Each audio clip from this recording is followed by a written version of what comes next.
কালী শব্দটি কাল শব্দের স্ত্রীরূপ, যার অর্থ হলো কৃষ্ণবর্ণ।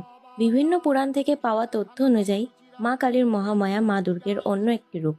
আবার প্রাচীন গ্রন্থে পাওয়া তথ্য অনুযায়ী কালী একটি দানবীয় রূপ। মহাভারতে এক দেবীর উল্লেখ আছে যিনি হতযোদ্ধা ও পশুদের আত্মা বহন করেন।